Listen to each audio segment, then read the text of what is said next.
how to integrate your capacity for love and pleasure, and like feeling good in your own body, how your sexual energy can be transmuted into serving a higher purpose, a greater good through your creativity, through activism, potentially through just loving the people around you in a deeper way. Our ever-changing world calls upon the most courageous, resilient, and relentless of us to face its most extraordinary challenges. To help you embark on this journey, we present the Impactful Coaching Podcast, your oasis for inspiration and a beacon to spark the fires of greatness within you. I'm Joseph. I will be your ally in this journey to empower your potential. Join us each week as we dive deep into the heart of ambition, drive, and success to unravel compelling stories of daring leaders who dreamed, struggled, and achieved victory. Our journey begins now. How is everybody doing? This is the Impactful Coaching Podcast. My name is Joseph. I've been in media for about 10 years. Although if we really want to get specific, it's been closer to like 13 years, but there was so much downtime. So I'm just going to say 10 years. And I am here today with Michelle Martinez. Michelle, how are you doing today? How are you feeling? I'm feeling great. Yeah, I'm really looking forward to this conversation. I'm looking forward to it too. And this is the second time that we have dealt specifically, knowingly, and intentionally into the sexuality space. I don't know if what I just called it is the ideal niche or the ideal terminology for it, because it is a far-reaching subject that affects each and every one of us. But because we are in this conversation, disclaimer, we're talking about sex.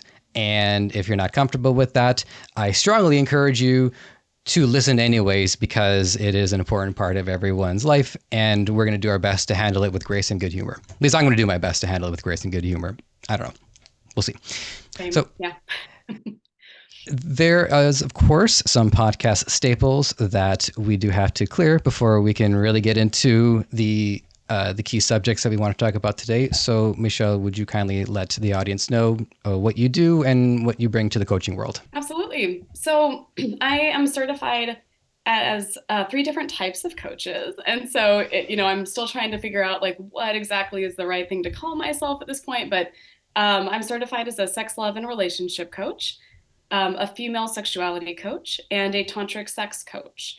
So my area of expertise for a long time has been helping couples and women and men to explore ways to make sex more appealing and pleasurable for women through slow sex, tantric sex, and just understanding the female body in better. And because and not to anyone's lack of like trying or anything like that, but it's just culturally for a very long time there's been a lot of ignorance around the female body and how feminine sexual energy works, and just some needs that women may have that don't get talked about, because again, like culturally, sex tends to center on male bodies, male gaze, male pleasure, male preferences, all of these things. And so it's only bad when it gets so unbalanced, right? Like men's sexuality is important. I want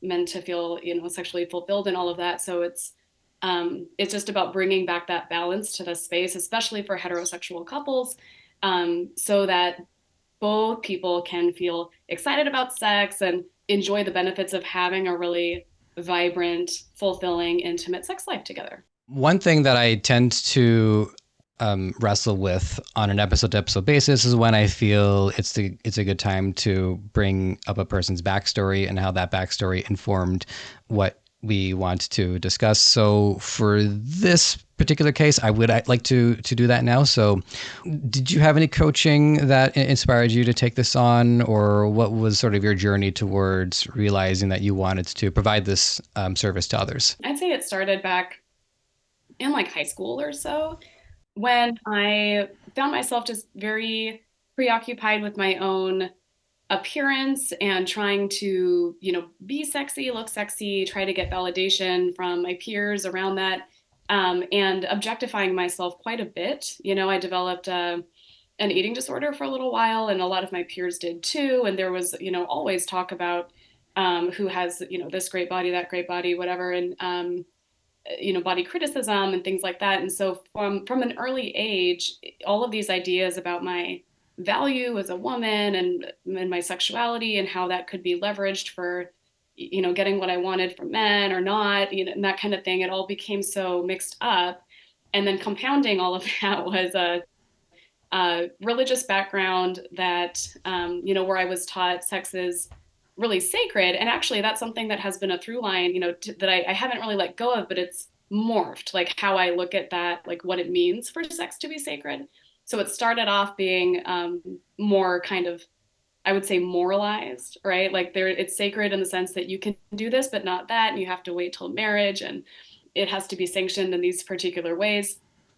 And so there was also tremendous guilt around even wanting to explore my sexuality for myself. And so just so much of it got really tangled up, messed up, and became very difficult for me to understand what my own desires were and what I wanted from sex without some kind of guilt hangover or self judgment happening in that process.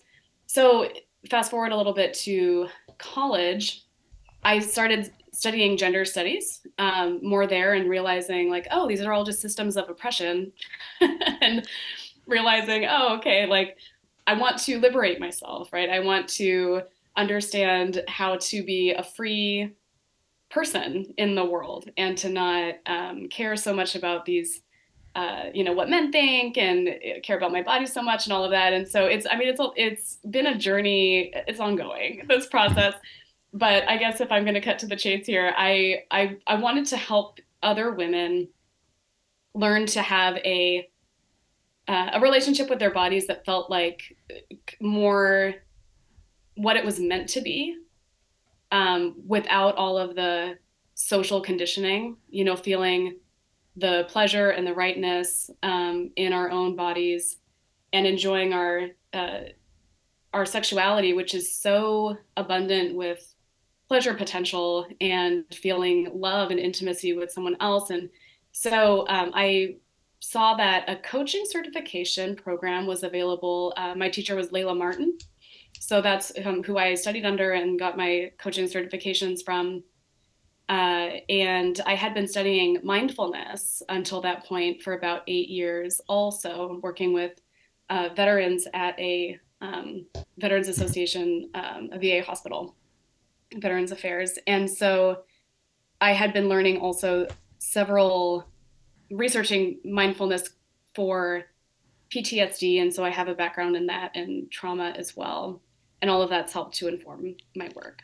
It was a long answer. Does that help explain how I've gotten where I am? More so than a short answer would. So Yeah. there's that. Okay, good. And when I feel compelled to share some of my own experience growing up as well. So I come from what I like to call like a casual Catholic or like a retail Catholic household. We didn't go to church every Sunday. In fact, I was like the last holdout of my family. After my family didn't really care to go except for like Christmas and Easter was a toss up. I was still very connected to God at the time. I'm connected to God in a different way now. There was a waxing and a waning. But I would remember I was like sitting down on Sunday watching like live church broadcasts on television. So for me, an obligation to serve God was something that was very important to me very early on.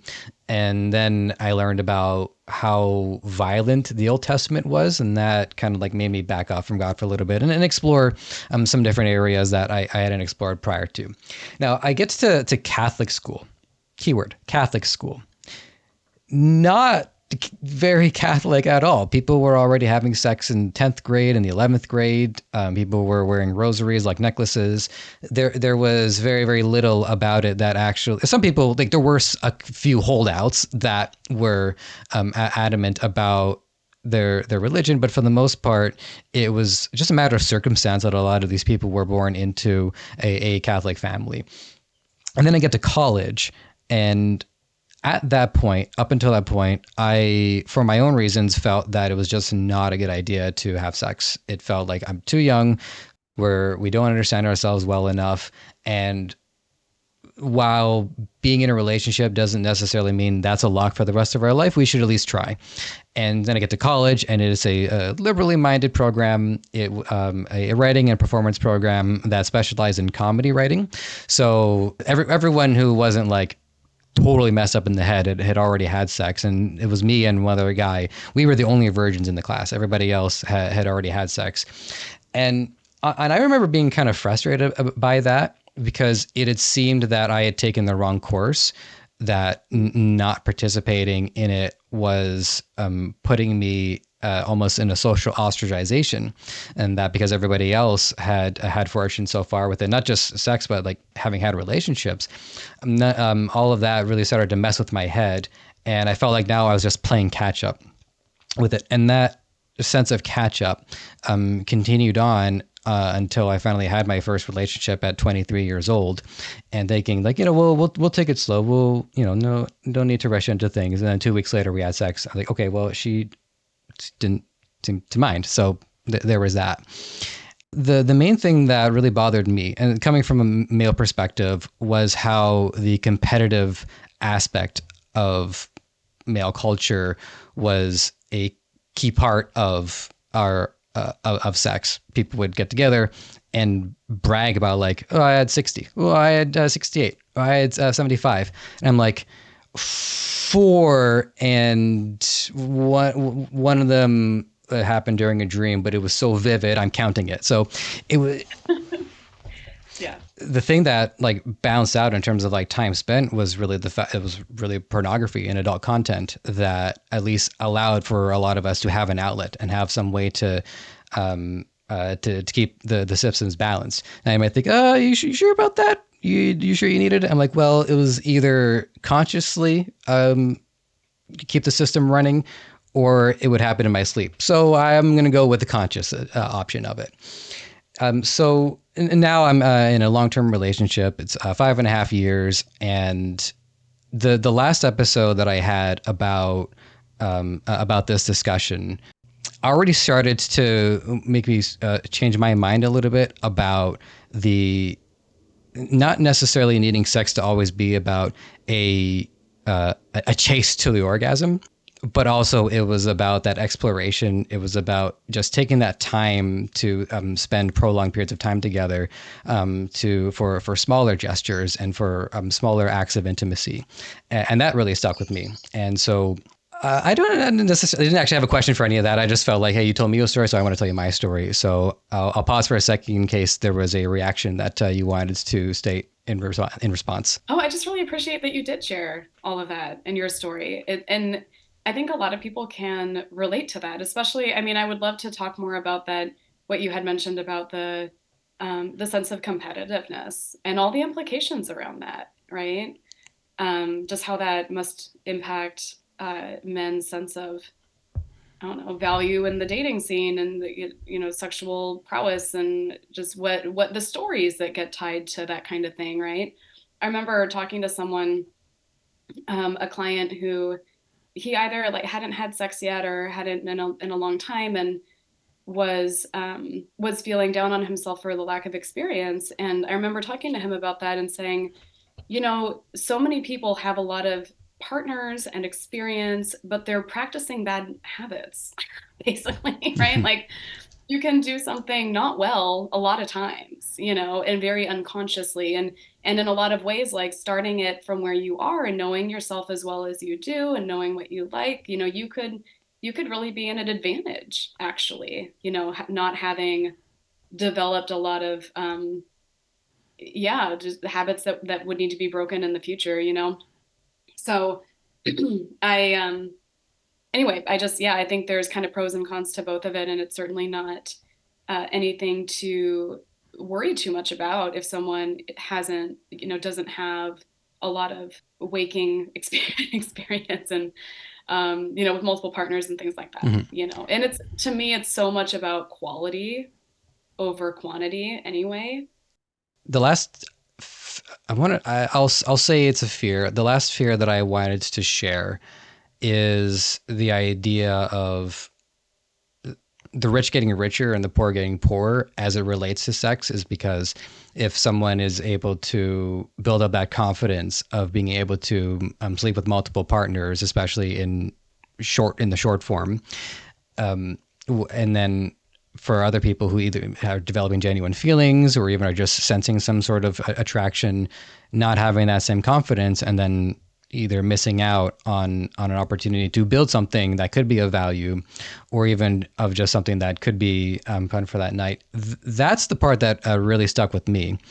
It was interesting because for a lot of the people that I had asked out, of course, I find them attractive, but I usually tried to build some sort of rapport first, try to be more character and personality driven. But when I met my partner, the attraction was actually pretty much physical. Like I knew a little bit about her, but I was mostly just physically attracted to her. After meeting with her for like a day, by the end of the day, I had asked her out. Now, something to keep in mind is that both her and I work in film, and so when you do background for film and television, you spend a day with these people, but we might not see each other again ever, or could be months, and who knows who's going to ask who out in that time. So there's a little bit of that sense of urgency in the space, but that physical attraction ended up giving us time to reveal how our personalities actually mesh, and that's how we've been able to maintain this relationship. So I guess the bottom line that I just wanted to say with that, and then I want to start moving into the tentpole issue, which will tie in a lot of what we talked about so far, by the way, is that it's not wrong to be physically attracted to people. Sometimes our intuition manifests in that way. And so if you're not feeling anything in the personality space, that might be okay. Maybe just go with the attraction side of it and see if personality manifests, because it could go in either direction. Yeah, absolutely. And something that has shifted for me moving from that kind of moralized sense of sexuality where it's like there's a certain kind of way you can do this that is the right way and the good way and the thing that good people do, to how more I look at it now is that sexuality is really, there are so many different ways that can be enjoyed and expressed in an ethical way. So it's, even if it is like purely physical with someone, that can be a really beautiful, nourishing, loving thing still, even if you're not in love with each other or have like a really strong emotional bond or anything like that. Like giving each other, a night of like real presence and passion, like that's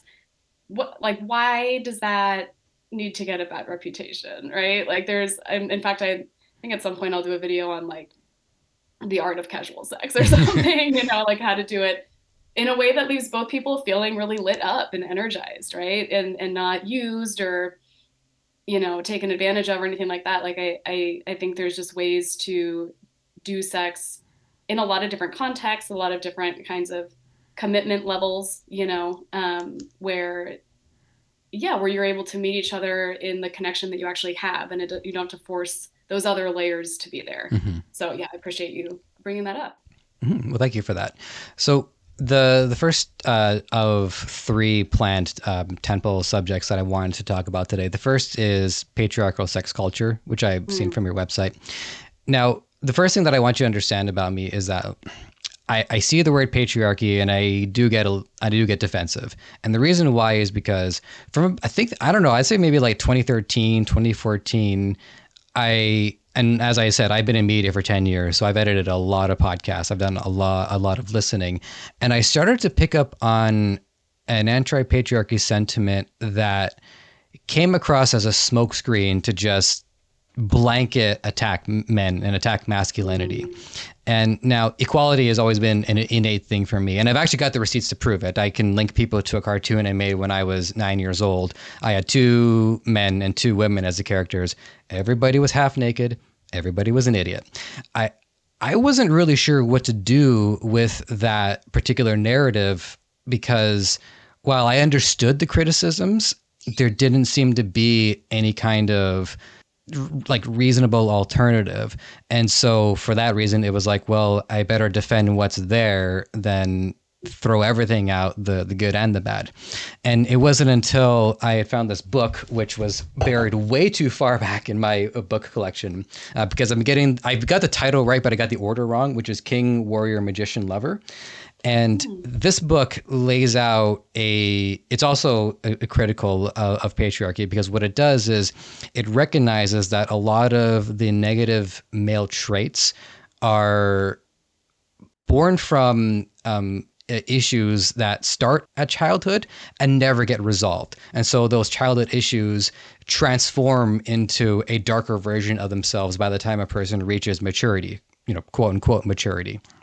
So instead, it breaks down these different archetypes and it lays out a path for a more nurturing, a protective masculine archetype, and it's just someone that I think that men could look up to, and it's something that we could actually be inspired by.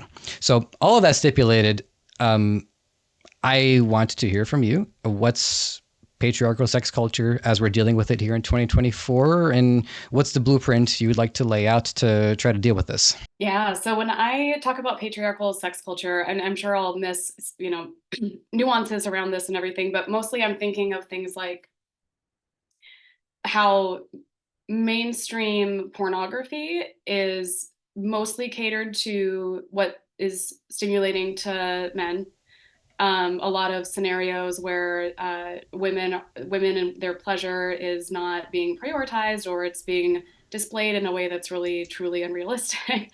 And sometimes in some corners of the internet, like quite abusive and very dark, and just really kind of catering to the darker shadowy sides of the human psyche. And so and here's where we'll talk about balance, but things like bikini baristas, strip clubs, it's like where's the basically I don't have a problem with those things. It's like, why do we not have a female equivalent Mm-hmm. for celebrating and embracing the female gaze and doing something? It's like, why, I think there would be a market for that, and if there's not, why not? And is there shame that we're putting on women for having a gaze, for having desires, for finding, men attractive? There's just a lot of dynamics in this that, and it's causing harm in both directions, right? Because the more that we, and so I'm jumping around a bit, but By like all slut means, go. shaming Yeah. again, like that's another, yeah. Slut shaming is something, it's the double standards piece of it too, right? So it's really hard to think of any kind of equivalent that men face that is similar to slut shaming. And so we think about those types of things where you're saying, like culturally, we're saying women aren't supposed to enjoy sex. The ones that do are sluts. And then when you get into relationship, or someone wants to, date that woman and she's resistant because she wants to protect her reputation, she gets called a prude. And then, some gossip, starts about her being easy anyway, even if she didn't do anything, or she does allow herself to do something that she does feel like doing. And again, she's called a slut. And then the next time that similar situation happens, she's more hesitant. And then people, it's like, why are women so hard to approach, and why is dating so hard? And it's like we've created this tension and this danger and this constant monitoring, among women of how we are being seen in our sexuality, right? So it's like the Madonna whore complex, where so many of us feel like we have to choose between, do I want to be respected, or do I want to be a fully sexual being? Because like it's so hard to try to, have both and have all of that full humanity. I don't think the solution is taking pieces away from men, right? Like I don't think the solution is to be like, well, if we can't have it, you can't have it either. I just want us all to be able to have it, and to be able to express the fullness of our sexuality again, in integrity, ethically, um, lovingly, between each other. So there's that balance there again, right? And there's also pieces in the patriarchal sex culture story that just, going way back in history, like to me, there's significance in the fact that the main monotheistic religions all refer to God as a he. that God's a man. I think we lose so much by not recognizing goddess anymore, because I know that like God doesn't have a gender. That's it doesn't make more sense to call God she and really insist that God's a woman any more than it makes sense to insist that God's a Hmm. man. But just for the sake of like the energetic balance and the way that we treat male and female humans on earth, there's a sense of authority and legitimacy that men get because God's a man, quote unquote, that I think women don't get because there's not goddess. We don't have a female spiritual authority that is honored and respected and worshipped. So if you go back to I can't name the exact time frame in cultures, but there were times and places where people worshipped vulvas and the female body and really honored and upheld women in a different way. So that's what I mean by patriarchal sex culture. It's favoring men's desires and also catering to their insecurities, right? In a way that it just creates this big imbalance. And I would much prefer for us all to integrate those shadows together to really support one another's like pleasure and expression and our sexual needs and all of that, and to release shame on both Hmm. sides. So that's what I'm about. So this was Inside Baseball. This was to the audience. Something that I wanted to get your opinion on after the recording. It what we're talking about is just so close to it, anyways, that I'm just going to bring it up anyway. So my consistent listeners know that I aspire to be a writer. I'm like, I don't know, 3/5 the way done a novel, so it's not totally done, but it's on its way. And what inspired me about science fiction is that the idea that science fiction can serve as a blueprint for how society can continue to evolve. And I don't think fantasy is really taking that on. Fantasy is more about, what's the world that we wish we lived in? And so I guess I'm doing a little bit more of like fantasy that adheres to a scientific regimen. And it is also more of a domesticated fantasy because I do want to explore some of the issues that we have. And one of them is I gotta be honest, I feel like if I was a woman, I would be kind of irritated being called that, because if you look at the syntax, you have man, and then you have man with wo in front of it, and then you look at male, and then you look at female, which is male with an additional fee, and I just like, this is just, was this really the best that we could do? So I'm changing the names in my book. So male, and then I just swapped the E and the A around, and so now it's Mila. And then with men and women, it's a little bit more nuanced. So with man is that part, didn't need to fix that. And then with woman, I just took out the AN and just went with WOM. I still don't know how to pronounce it. It's either like wom or wham or something like that. But if you look at how it actually writes in calligraphy, it's totally balanced and centered, because the W, the O, and the M, you flip that around and it's perfectly in alignment. Wow. And so instead of men and women, it's men and wem, WEM. Wow. Is this going to change the world?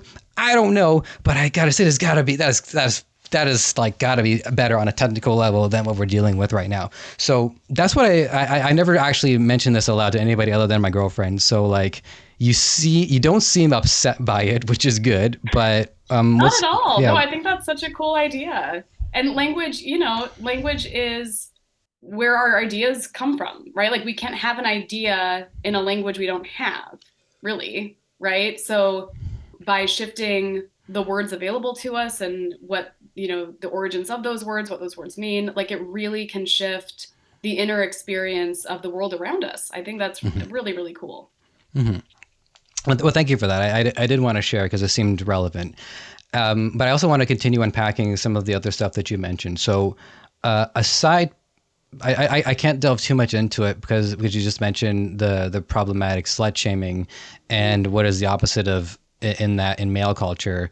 And you can't slut shame a guy for having sex with a lot of women. Believe me, I've tried. It's really the opposite that happens, is that men are shamed for either not taking on opportunities to Mm. to sleep with a woman, or don't have the body count. And I can think of a couple of different situations in my own life where I'm talking to an attractive woman, and then afterwards people are like, "So did you get her number?" Or "So did you go out with her?" I'm like, "No, I was just trying to order a coffee. Give me a break here."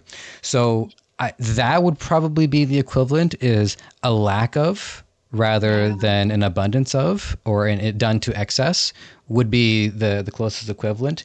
But what was really sticking out with me, and what drove me to say, okay, I'm just going to talk about the Male Mila thing, which is the fact that like God is a male archetype, and the closest thing to a female figure in, I realize I'm still using classic terms, I haven't changed the world yet, give me a break, people, but Yeah.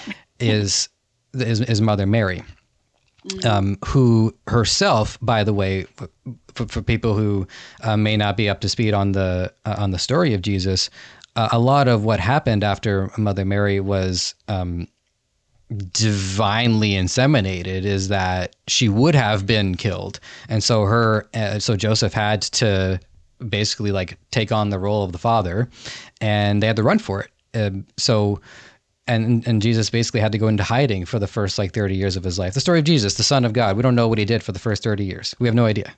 He was in a temple one day talking to some priests, and then he showed up and he showed up on a donkey, and then of course all of that other stuff happened, which I don't want to get into. But yeah, it's really actually really fascinating that the closest thing that I could think of is Mother Nature, is that the earth is a nurturing cosmic entity that nourishes all of us. And last thing I'll say, and then I'll flip the floor over to you to get your take as we continue.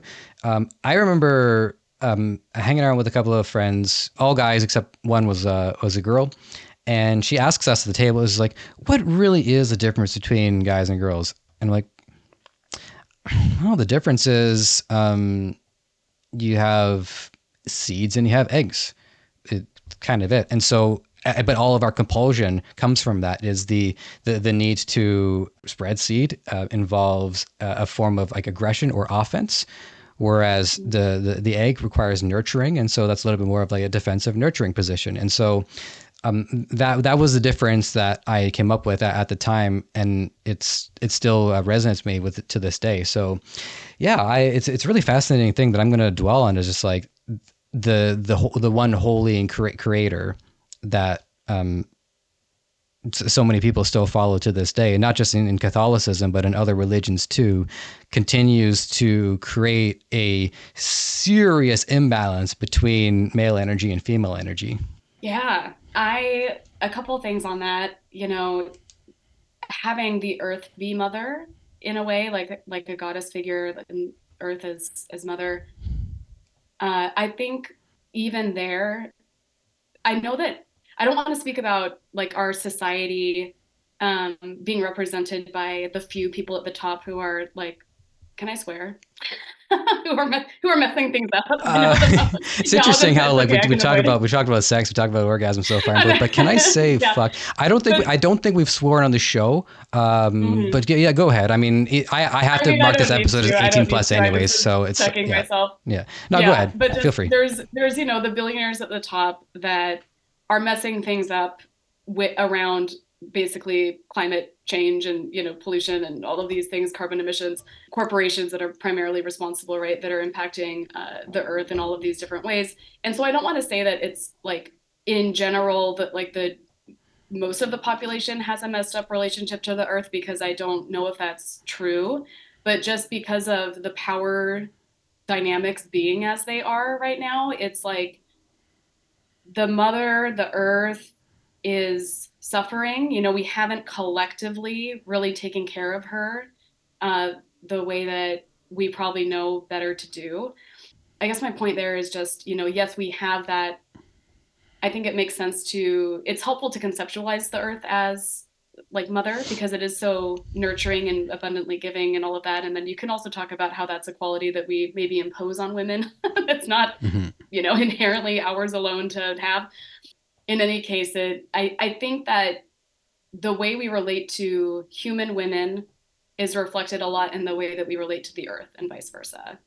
Um, there's mentalities like a person who is going to look at the earth as something to extract resources from and not something to be in collaboration with and something to nurture and have a mutually beneficial kind of loving relationship with, is also going to be the kind of person that's going to try to just take from women and extract from women, Mm-hmm.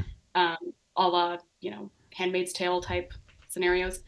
Um, so I think I'm glad, anyway, those are just my thoughts on that piece of it. And then you might be interested in reading a book called Sex at Dawn, Sex at dawn. Okay. which, uh-huh, which kind of puts that narrative of men as, seed sowers and women as protective egg guardians, on its head a little bit, Mm-hmm. just in terms of societies, like pre-agricultural societies, where property wasn't conceived of the same way that it is now, and there was less like ownership of like who the dad was mattered less, and children were raised by like communities and tribes, and it changes the I guess the stakes of whose baby is whose, and that whole storyline. And I don't know, it's also just very interesting how we have, it's like, does the dynamic come first, or does the story behind it? Mm-hmm. So just because again it's relevant, so because of in my fantasy story there are humans and there are elves and other races. What I did with the elves was kind of explore that. So when Mm. the elven Wem give birth, they go into this sacred grove and they essentially drop the child off, and then the child stays in that grove for the first 6 years and is only learning from nature directly, and is also learning from other children being raised around the time. And so by the time the child leaves, the kids don't actually know who their parents are. So the kid then finds a tribe that is most aligned to their interests. And so you could end up with Wow. your biological mother and father, but there's no actual way to guarantee that. So I think the idea of raising a child through a community is something really important, and it's and in raising and children is probably the most stark example that we have of that. But the lack of community, I think it impacts a lot of what we do. Is the fact that I live in a neighborhood, there's 100 people on the street, I don't know their names, and everyone's individually shoveling their own driveway, when probably one person is really good at it who could probably get it done for everybody else and maybe make a little bit of money off of it. So that disconnect is it just crops up in a lot of different areas. And I also thought it was interesting too, because I agree with you that the top 1% and the billionaires are the ones that are causing the most of an issue, in that pollution is actually tied into ethics. Because there's a country, if you go into Google, you type in biggest polluting country, it's going to give you an answer. I don't need to say it, but it'll give you the answer. And that country has some serious ethical violations. The standard of living is so low. These people live in squalor, and they live in prisons basically, and then they get up and they go to work. I mean, they didn't commit a crime other than just being born there. But that's their life. And when a lot of our rights, a lot of our manufacturing prowess was signed away in order to increase profits and minimize costs, it harmed the quality of the product. It's harmed the quality of the food, microplastics and everything now. And it's harming the quality of them too, because they're getting away with it. So a drive for more ethical manufacturing would probably end up being harmful to people's wallets, but inflation is doing that anyway, so who cares? It's the ethical side of it, and how, because everything is connected to planet Earth. Earth is trying to communicate that this is wrong, and that there has to be higher ethical standards of creation. Otherwise, it will lash out, and rightly so.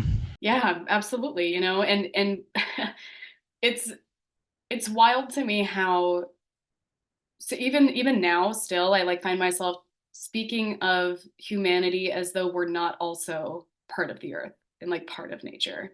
I think it's so easy to kind of live in that divide, as though like, oh, we can get away with this or something for a while, but no, like there's no way that we can kill, harm the earth without harming ourselves in the process. Like we are, our bodies are, it's this organic material. Like we're animals. We're, we came from evolution from the planet the same as any other living thing. We're part of it. Just because we're self-conscious, self-aware Yeah. doesn't change that. I'll follow up on that because I do have a point to make, and then I will shift to the next temple issue that I wanted to cover today. So a lot of that disconnect, including what I mentioned earlier about just our lack of community and our lack of communal raising of children, as someone who lives online quite a bit, the fact that a lot of people's lives are now being lived through our avatars and less in reality is contributory. I don't know how much so, but it is definitely contributory to our inability to be in touch with nature. So it became a meme, I think like 2 or 3 years ago, go touch grass. At first I thought that's amazing. Yeah, of course that makes perfect sense. But then it became a meme because there was this almost tongue-in-cheek irony to it that so much of life is now lived on computer screens. And that's only going to be accelerate, which is why one of the big themes that I started expressing on the show is that as we innovate on a technological level, if we don't innovate on a personal human level, we're in trouble. Yeah, absolutely. I was actually just started a book called Somatic Descent, and it's about learning to tap into the intelligence of the body. And something that he says early on, the author, is that when people try to do like a mindfulness body scan, right, and feel the different places in their body, especially the deeper places, like if I were to say like, okay, feel your kidney, I'd be like, where even is that? I don't know how to do that. I don't even know how to feel something unless there's like direct contact. It's because like there's a part in the brain that has actually just withered from lack of practice in that.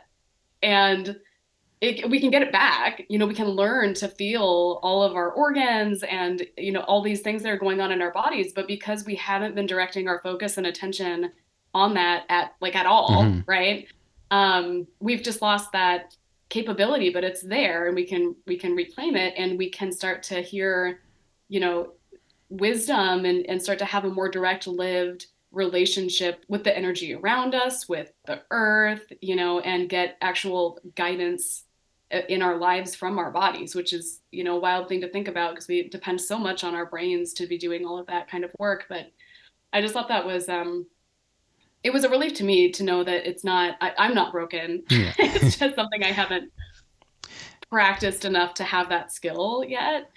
Just reiterating, the Yeah. importance of, touching grass, getting back in touch with nature and your body as that connecting piece between like this kind of mental self that we tend to live from and the greater natural world. Yeah, it reminds me of a lot of the despair and nihilism that I've seen both anecdotally but also in aggregate online is because the universe is so vast and we're so small in comparison that it lends to a sense of powerlessness. But that what you're talking about in that reclamation can be done if we remember that we are also basically like walking universes in our own right.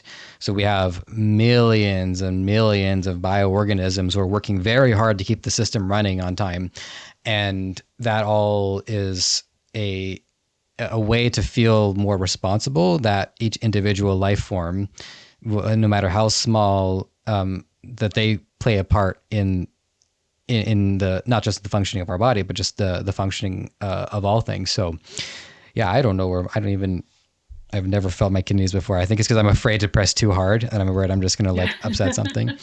So we'll jump into this next subject, and thankfully a lot of what we've talked about I think has laid out the groundwork for this. So we'll see how we do. One of the things that I mentioned in the last episode that talked specifically about sex, and we delved into the chakra system, and this theory that I've had is that Earth, if we think of Earth as one cosmic organic entity, is still struggling with its root chakra. Because if you think of some of society's global society's biggest issues, human trafficking, child sex exploitation, adult sex exploitation, infidelity, addiction, and in the entire cultures whose approach to women would be perceived by other cultures as barbaric, and that's vice versa. So there are a lot of problems tied into sex, and it's not clear what the solution is. But and this is the kind of question that I don't want you to feel pressured into like coming up with a solution or anything like that. This first step to finding an answer is to figure out what the question even is. So what do you think is sort of the 10-foot view or the holistic issues in sex as a global issue? Yeah. I'm glad you actually, yeah, raised this because I have a master's degree in public health, and I tend to view, these issues that we have collectively in sexuality as a public health issue, right? For all of the reasons that you just listed. To me, I hope this doesn't come across as like some form of spiritual bypassing or anything. I don't have many like policy recommendations around any of this.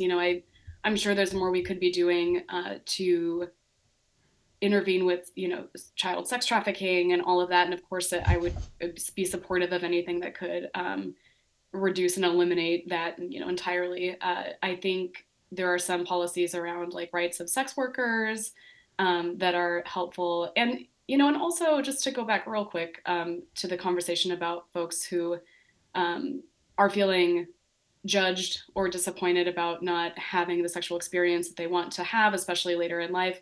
I think like, the sacred prostitution would be such a cool thing, to really embrace culturally, to have someone who, is going to give a really like thoughtful, present, loving experience to someone and like really take them through like understanding their own body, understanding, a woman's body and vice versa, like there's women that could be doing this too. I'm like receiving that guidance and all of that. But I just think that would be a really helpful resource for society to have and not be so judgy of.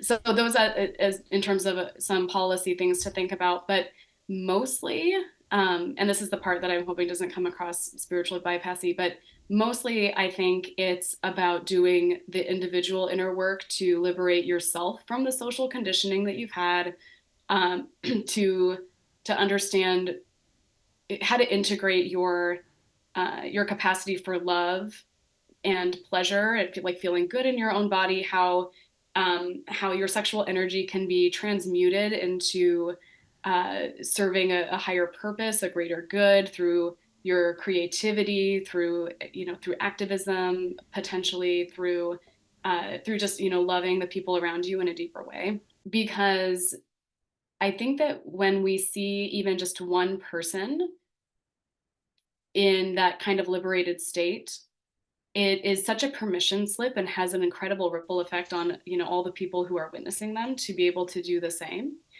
And it's like that saying, hurt people.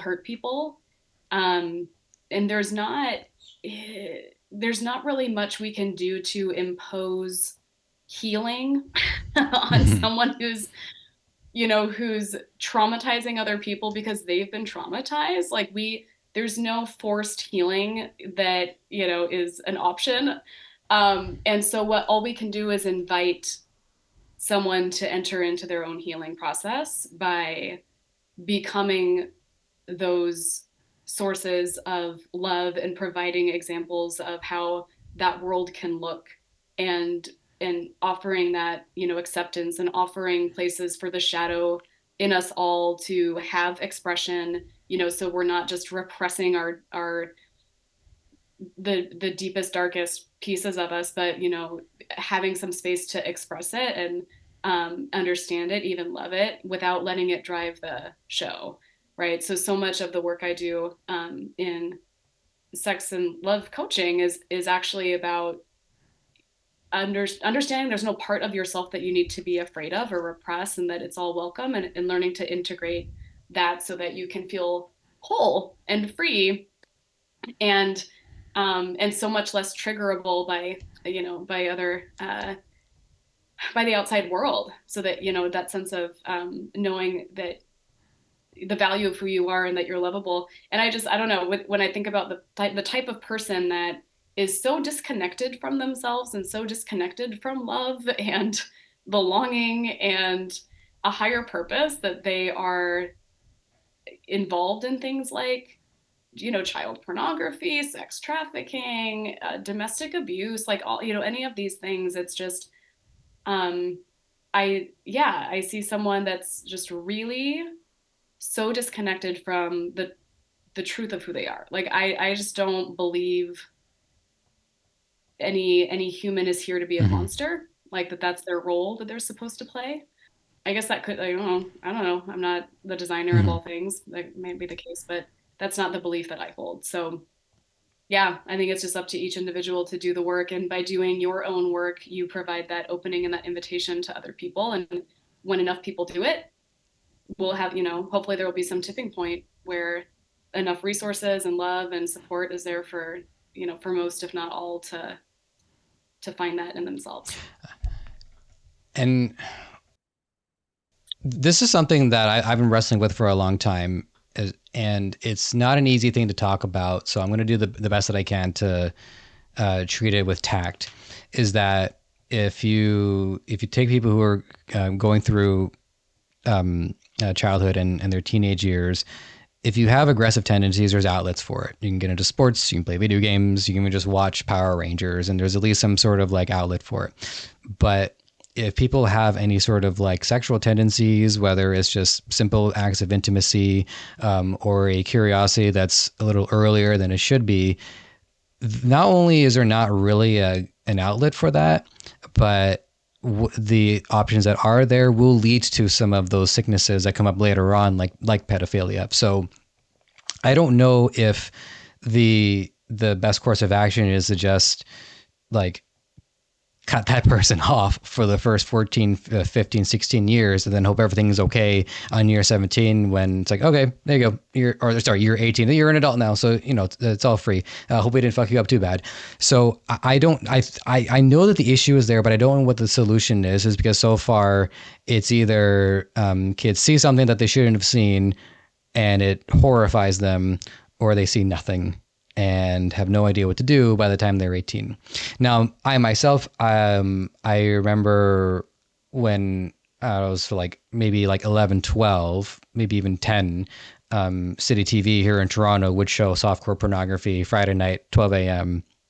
And I'd watched it, and if I had to see anything, I'm glad it was that because at least there was context, there was story, and there was also excitement and joy and passion. A lot of these characters were like happy um, to get it on. So at least like the imprint that did affect me early on was of a healthy couple rather than what people are seeing now.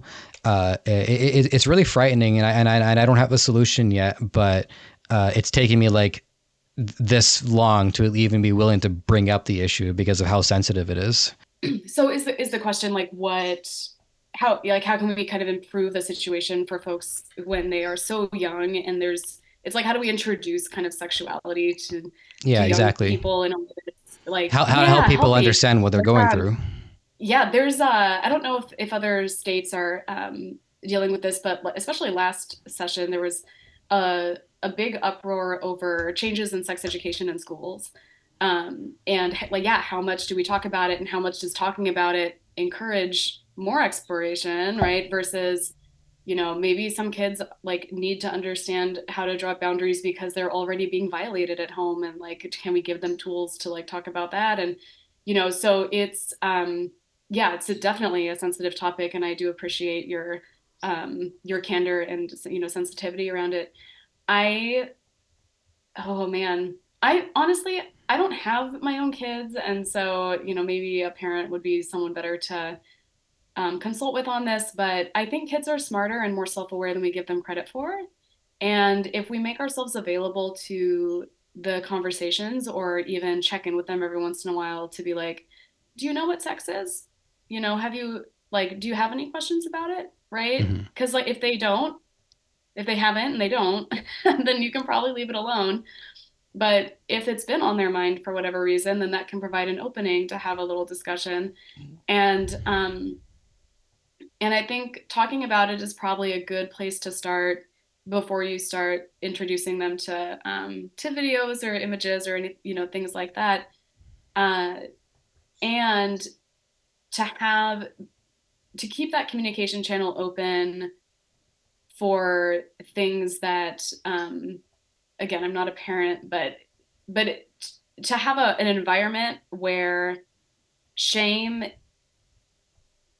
is so hard to come by, you know? So like if a child did stumble upon something and felt like weird or icky about it, they would feel comfortable coming to you and say, this happened. I feel weird and icky. I don't know what to do. Right. And then that you can talk about it. Um, or I found this thing, it was pretty cool. Yeah. Right. Like, can we talk about it?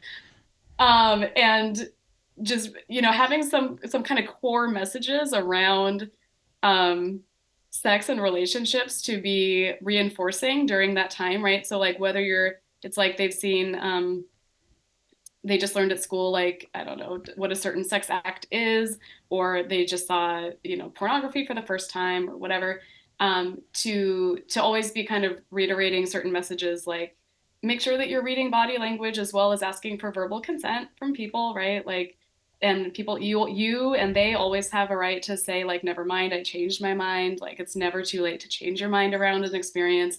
Um, and that, I don't know, just that your body sovereignty is something that I think is really important to be teaching, right? And also that your body, yeah, like it's normal and good to feel pleasure in your body, and you just also have to be aware of the boundaries of other people around you, right? Like this is why we don't just touch ourselves in public. It's not that touching yourself is wrong, it's that there's people around you that probably don't want to see that, and so we don't do You're that, right. right? So there's ways of having those conversations that help, provide context for the child, and you can maintain a, sex positivity. I think, I hope, without giving them just kind of full license to do whatever, right? But just creating those distinctions between this is what's expected, and these are kind of the truths that you can hold dear about, your body and your pleasure and how to relate to other people.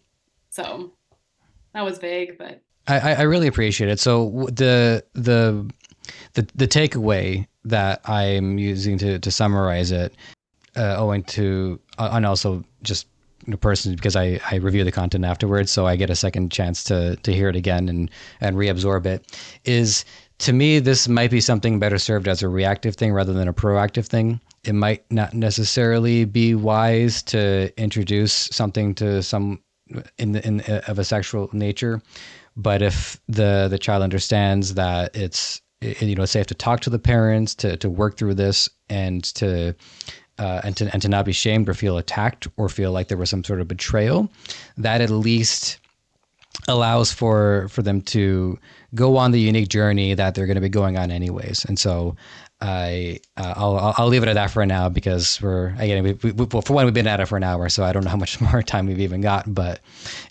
like I said, I didn't expect an answer.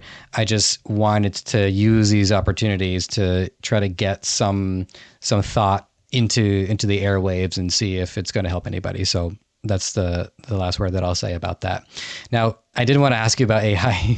So, oh yeah. all right. So we'll have fun with that one, and then we'll leave it at that. So we don't have much time left, but there was one other thing that I've been dying to ask about, and so it's in the interest of what resources are going to be available to people coming down the line. We've got AI partners to contend with, and my take on it is that if a lot of things that people do, there's usually some way to train on it first. Not to relate people to airplanes, but a pilot does get to go to a flight simulator before getting into an actual plane. And so as some form of relationship simulator, I think can be a very beneficial tool to help people understand how to build that confidence and kind of understand how to talk to somebody. So I realized that, and with the video that I'd seen that you had done, which just came out yesterday, of today being the 29th, is that some people can just use it to seek pleasure and or just seek orgasms, and like, okay, well, they were just going to do that anyways. But imagine being able to set conditions and say, hey, AI, I want you to behave like somebody that, respects boundaries or is personality driven, so that I can understand maybe how to improve myself so that I can talk to someone like that in reality. So it's there. It can be used for good. It can be used for darkness and for evil, but at least like I think it is a step in the right direction, and it's inevitable anyways. So we might as well see how we might as well do the best we can to have a positive yield. Yeah, I so appreciate your perspective on this because I was noticing, even because I came across the CNN feature initially on YouTube that prompted me to kind of make a response video on the topic. And when I initially saw, that the AI girlfriends are a thing and kind of what they look like and all that, my response was like, oh man, how is this going to impact like expectations on women? And they're gonna just have these like crazy unrealistic body types, and it's gonna, make it really hard for men to like think that real women are worth dating anymore. Like sad, right? Like pretty sad. But then I then I started looking down in the comments, um and it actually really helped me to develop more kind of compassion around like the user base for this kind of technology, because they were comments like like they're not the people that might use this are not choosing AI girlfriends over human women girlfriends. They're choosing it over having nothing at all, Mm-hmm. and for folks that just feel like they continually are rejected, or that they just have no idea even where to begin in the dating scene and all of that, it's like at least it's something, it's a starting point, and I love your take on it too, where just because it's AI doesn't mean that it has to go down this road of like cater to me and my preferences and all of my needs and be like my perfect woman, who I can even like abuse if I want to and whatever. And, because that's another kind of, what's the worst way this could be Yeah. used? It's another place my brain goes. And I hadn't thought about, using it as a like a simulation for actual relationships and setting conditions around it that would help with that. One of the comments on the video was someone saying that they found the idea appealing because they had an experience at the gym recently where they had asked someone if they could give some advice about a lift that they were doing, and before they knew it, they were getting like kicked out of the gym for like Me Too reasons. And of course, I don't know the details of what happened there, but there's confusion around what's okay and what's not okay. And to some people, it feels obvious, but to other people, it really doesn't. And, having a little training ground potentially for, even just like being able to ask your AI girlfriend, like, well, how would you react if I did this? Or, would it be okay if I did that? Or can you explain to me why that wouldn't be okay? Can you explain to me why that would bother you? Why that would be offensive? Why that would feel, unsafe, or any of these things? Like if a person wanted to use it in that way as a learning tool to interact um, more effectively and healthfully, with people in real life, that would be really Yeah. cool. Actually, I think that'd be a really great way to use that technology. And the last couple of things that I'll say is I say this as a joke, but I do mean this. There is a kernel of truth to it, which is I think the ultimate goal for a partnership on that spiritual level is for two souls to eventually fuse and become one, like what happened to AirRaiser and Tigatron in Beast Wars, that their souls fused and became Tigerhawk, and he was able to go toe to toe with the Nemesis. Point being is that, when we see children are sort of that precursor to what our combined self can be. And so if something unthinkable happens to my partner, and I'm scared to think about it, but it is a potential reality of many potential realities, is I probably wouldn't have an AI recreation of my partner. That's too dark even for me. But to have an AI partner helped kind of like process grief and have someone around the house to maintain companionship. I'm not saying I would prefer that over just dating somebody else altogether, but that is definitely one option that I think would help me maintain my spiritual beliefs and my alignment to committing to one person. So that's the last thing that I want to say about that. Well, actually, I want to say like 100 other things, but I have to wrap the show up. So I'm going to give you the floor once more. If there's anything other like thoughts going through your mind, not just with this, but if there was anything else throughout the course of the episode that you just wanted to make sure was brought to the airways, feel free. And then let the audience know whereabouts they can find you online. Yeah, no, I feel pretty complete with what we've discussed already, but thank you for that opportunity to loop back if needed. Online, you can find me on YouTube or Instagram with the same handle. It's at the Michelle Martinez, Michelle with 2 L's. Mm-hmm. I'm also on Facebook, but not quite as active there. My website is michelle-martinez.net. And that, yeah, I think that's it. Okay, excellent. Yeah. Well, I thank you for being on this program. This was something that I don't know. I'm pretty much gassed, but it was, you can tell there were things that I've been kind of meaning to talk about, and to have this opportunity does go a long way for me. So I do thank you for that. And I thank you to the audience as well for your participation. It does mean a lot to me that people are taking the time to listen to this. Love to get your feedback on this, because this kind of subject we've only covered a couple of times, and I sure would be happy to cover it again. So you know where to email. It is joseph@impactfulcoachingpodcast.com. That's JOSEPH. The rest of it is spelled the way you're used to. So go for it. And this has been another episode of the Impactful Coaching Podcast. What we do, we want to make sure that in whatever way you are helping others, we want you to be impactful while you're at it. Take care.